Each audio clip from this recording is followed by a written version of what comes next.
Aka, xazinem dərisxanəsi balalar çöçəkləri yollabdı. Hə, bana mən gəldim, umaq sınlım. Balalar çöçəkləri anlamakçı olsanız Xazinem YouTube kanalını qoşulun. Abone olmayı ve like atmayı Ve bildirimleri açmayı unutmayın.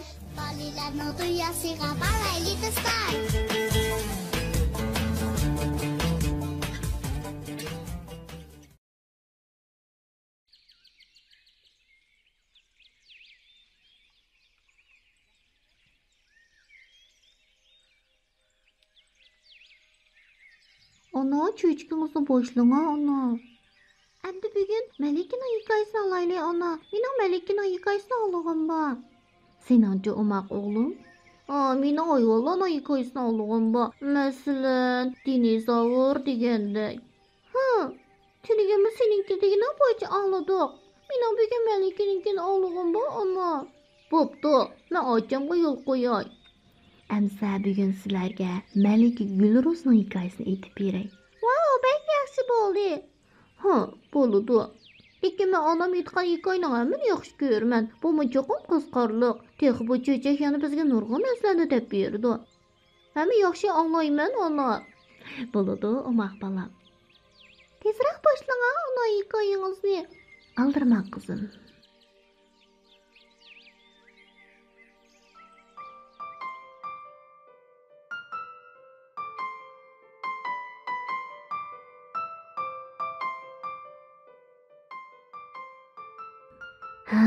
Burunqi zamanda Adil Şah isimlik bir padişah bo'lib, onun Gülruz degan bir sahibjamon qizi bor ekan. Gülruz 14 yoshga kiribdi. Padişah, qizim cho'ng bo'lib qoldi. Uningga bir loyiq tepishim kerak degan xiyol bilan kun o'tkazdi ekan. O'ylamaganda bir kunning ichida 70 padişahning elchisi kelibdi. Bu hal padişahni g'am daryosiga tashlabdi. Malika Gulruz tanglish yo'q aqlli ekan. U dadasining g'amga patqanligini ko'rib, bir parcha qog'ozga maktub yozib dadasiga chiqartibdi. Maktubda mundoq deyilgan ekan: "Dada, men uchun unchalar g'am qilmasizlar. Men o'z loyig'imni o'zim tanlayman. Lekin bir maslahatim bor, shuni qabul ko'rsizlar. Padişahlarning elchilarini qaytarasizlar hamda darhol ish boshlab ordimizning oldiga bir bog' bino qildirsizlar. U behishdan nishon beradigan bog' bo'lsin. Uning ichida rang-rang gullar po'raklab echilib, turli qushlar sayrashib tursin. Bog'ning oldiga bir bino yasasizlar. Binoning ustiga nag'irxona silinib, uningga yuqori ovozli nag'ir tayyorlatqizsizlar. Nağırның çoksi altından bolsun. Mağa aşık bolğan yigit muşu nağırını çalsın da bütün el cemaat yığılsın. Şu meydanda men o yigitke 4 mısra bit etimen. O her bir mısra bitimning ma'nisiga qafiyasiga dal keltirib javob eta oladigan bolsa, men uningga o'zimni to'yliqsiz qabul qildiraman. Agar javob eta olmasa, beshini tenidan judo qilaman. Padişah qizining maktubini ko'rib, bir oz o'ylanib qolgandan keyin yurtdagi atoqli bog'ban, tomchi, yog'ochchi va naqshchilarga buyruq tushirib ish boshlatqizibdi. 3 yildan keyin hamma narsa qizining maktubidagidek o'rinlanibdi. Hamma ish talabga loyiq bitgandan keyin padişah qizining maslahati bo'yicha qog'ozga shartlarni bitib o'rnining darvozasiga choplab qo'yibdi. Bu xabarni anglab kelgan shoir yigitlarning birimi Malikning betiga javob eta olmabdi. 486 kishining beshi tenidan judo bo'libdi. Shu kunlarda shaharga yaqin bir yerda Qobiz ismli bir buvay yashaydi ekan. Buvay Malikaning ruxsarini ko'ribla uningga oshiq beqira bo'libdi. Buvay nag'irxonaga chiqib nag'irini chopdi. Jimiki yurt xalqi nag'ir ovozini anglab to'plashibdi. Malikaning kenizaklari chiqib qarg'udek bo'lsa, bir qiri buvay turg'udek. Kenizaklar kirib bu ahvolni Malikaga aytibdi. Malika kenizaklarga: qiri kishi bilan so'zlashishdan sal nomus qilyapman. Uning qarzi cho'qim pul mol dunyoda bo'lsa kerak. Qanchaga talab qilsa shunchalik berib yo'lga selinglar, debdi. Kenizaklar chiqib: "Hay buva, bu xiyolingizdan voz keching. Bir kun bo'lsa kunning serig'ini ko'ring. Aşıqlıq davasını əmdə qoyun. Məlikinin teğida nahaq ölməng yenə. Dəbdu. Əmma buvay zadılı onumabdu. Hey buva, dəbdu kinizeklər. Əmsə munnaq bolsun. Məlikinin ordusida bir rəssam var. Biz sana Məlikinin rəsmini süzdürüb berəyli. Şu rəsmni görüb ko'nglingni xoş qilib yurmansan, onun ustiga sana mal-mülk berəyli bo'lamdu. Qabız buvay mal-mülk dunyoni almabdı. Məlikinin rəsmini süzdürüb özünün mal dünyasıdınmı keçib satarını boynağa esib, rəsmni qoynağa silib tərki dünya bo'lib Çin shahriga ravon bo'libdi. Yo'l yursimu mol yurib Çin shahriga tava bir buloqning yeniga chiqdi. Eliqa rəsmni udulg'a turg'izib qo'yib, satarni ilib g'azal o'qishga boshlabdi. Shu kuni Çin malikining haqani o'g'li Bərhamni ilib shikarga chiqqan ekan. Ular ketib etib, buvayning g'azalini anglab qopdi. Podshoh: "Hey buvay, biz bir davlatning podshohi. Sening bu naqshangni anglamabdi ekanmiz. Bu naqshang haqiqatan mo'ngluqkan. Bizga davomliq aytib bera, bo'lamdi?" debdi. Podshoh va uning o'g'li buvay bilan salomlashib va maqsadlarini deb bo'lgandan keyin buvay Malika Gulruzning ishq pirog'ida tarki dunyo bo'lib yurganligini bir-birlab ularga so'zlab beribdi. Bu gapni anglab rasmni ko'rgan Barhamga ishq o'ti tutishib dadasiga: "O'rdaga qaytayli" debdi va dadasidan Malikani izlab tepish haqida maslahat so'rabdi.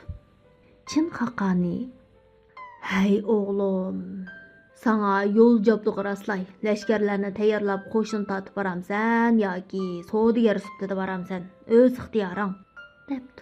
Barham: "Ey ota, menga hech narsa kerak emas. Men bir qalandar sifatida boraman" debdi. Dadasi ruxsat qildi va o'g'lini Gulruzning yurtiga qarab yo'lga sapdi. Barham 7 oy 7 kech kunduz yo'l yurib Malika Gulruzning yurtiga yetib keldi. Barham Malika Gulruzning chahar beg'ini aralab nag'irxonaga chiqibdi.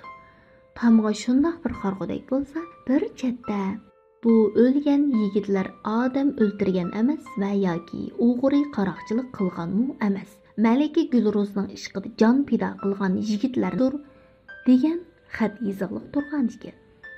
Ajabmi kaptiman, kammisami bo'pti ekan deb pushaymon qildi. Yana o'ziga o'zi tasalli berib: "Bo'ldi, 7 oylik yo'ldan yigitlik depini chilib keldim. Amdilikda mazlum kishilardek uni tashlab yonlig'im durust bo'lmas. Baxtim o'ng kelib qolsa ajab emas" deb xiyol qilib jur'at bilan nag'irni chopdi. Jimiki yurt ahli nag'ir ovozini anglab to'planishga boshlabdi. Shu chog'da Malika Gulruz kenizaklarga buyuribdi: "Chiqib qarab yiqinglar, qaysi jinidan yana to'ydi ekan?" Kenizaklar chiqib qarg'udek bo'lsa, chiroyi shahzodaga, kiyimlariga qalandarga o'xshaydigan bir yigit turgan ekan. Ular ko'rganlarini Malikaga aytibdi. Malika Gulruz farishtalardek yasangan 500 kenizakni agashtirib maydonga yetib keldi. "Hey yigit, isming nima? Kimning farzandi? Sen qaysi qabiladan bo'lasan? Mening qo'limda nom nishonsiz o'lib ketmagan yana" debdi. "Men Xaqani Chin podshohning o'g'li, ismim Barham. Ta'rifingizni anglab 7 oylik yerdan piyoda keldim" debdi Barham. "Mening ishqimni kelgan bo'lsangiz" debdi Malika. "Sizga 4 misra beyt aytaman. 4 misra beytimning ma'nisiga qopiyasiga dal keltirib javob bera olsangiz, meningdan kutgan talabingizga yetasiz. Agar javob bera olmasangiz, qag'iniman demay. Siz ko'rib bo'ldingizmi deyman" debdi. "Qani, beytingizni ayting" debdi Barham. Barham Malika Gulruzning 3 misra beytiga qoyil qilarlik javob beribdi. Bu chog'da Malika Gulruz hayron bo'lib: "Ajoyib aql farosatli donishmand yigit ekan. Buning chiroyini bir ko'rib boqaychi" deb chun pardasini shundoq ko'tarib qargan ekan. Barham Malikaning ruxsarini ko'rib aqlidan ezibdi hamda Malikaning 4-misra beytiga javob aytolmabdi. "Kelinglar" debdi Malika. "Bu yigitning kallasini ilinglar." Shuning bilan bu yigitga choparmanlar yupurilib ketdi. Shu chaqda hurmatli malikam, men deb so'z boshlamoqchi bo'ldi Barham. Lekin nima deyishni bilolmay to'xtab qoldi. Shu chaqda malikaning sut onasi, "Ey malikam, har yerdan kelgan qobil yigitlarni o'ldirib atdingiz. Hech mengiz chiqmadi. Bu nayti xo'sh pichim kelishgan yigit ekan. Onun xatoligini men sizdan o'tinib olay. Men sizga bergan oq sutimning haqqi uchun uni kechirib eting," debdi. "Xayr, bo'pti," debdi malikimo bo'shashgan holda. "Sut haqqini arg'a salmagan bo'lsangiz, bu yigitning xatoligidan hargiz o'tmagan bo'lardim." Barham o'limdan qutulganiga rahmat aytib, shahardan chiqib, cho'l jaziralarni kezib, bir daryo bo'yiga yetib keldi.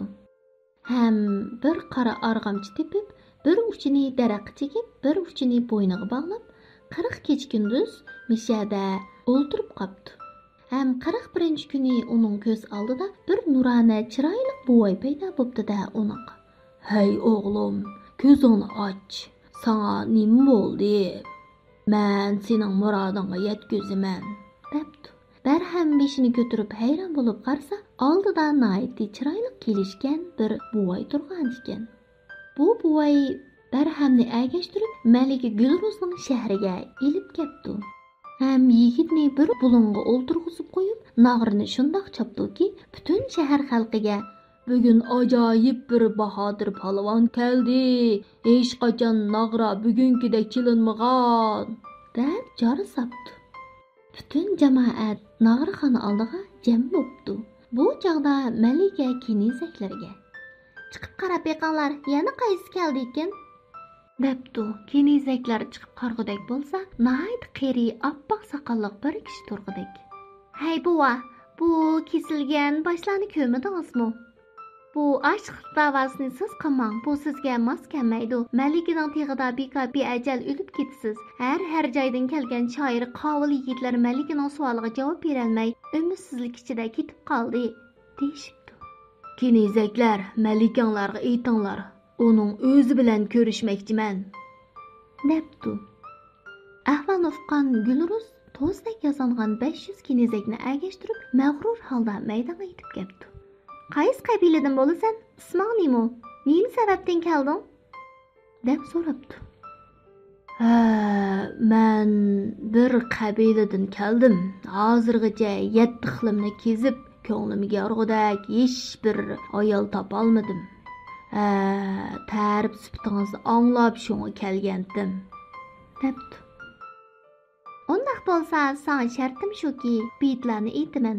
Bu biyitlarga meni qoyil qilg'uday javob bera olsang, qeri demasdan o'zimga to'yliqsiz qabul qilaman. Agar javob beramisang," deb turib qopdi.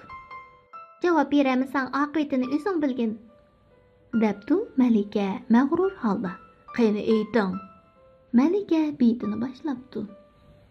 Malikaning biyitlariga bu oy nahayatda qoyil qilarliq javob beribdi. Yana shuningdami Malika uni sinab bakmoqchi bo'pti-yu, lekin uningga taqobil turolmay, oxiri qabul qilmoqchi ekanligini aytibdi. Lekin bu oy, "Bo'ldi, sen mening o'rnimga bu yigitni qabul qilgin," debdi. Malika buni anglab nahayat hayron bo'pti, ham ichida xush bo'pti. Bu oy shu gaplarni deb bo'lib, ko'zdan g'oyib bo'pti. Malika Gulruz Barhamni o'ziga to'yliqsiz qabul qildi. Adil Shohmu va'dasi bo'yicha butun shahar xalqini chaqirib 40 kecha-kunduz to'y qilib beribdi. Ikkalan nahayat xushal-xuram, baxtli turmush kechiribdi.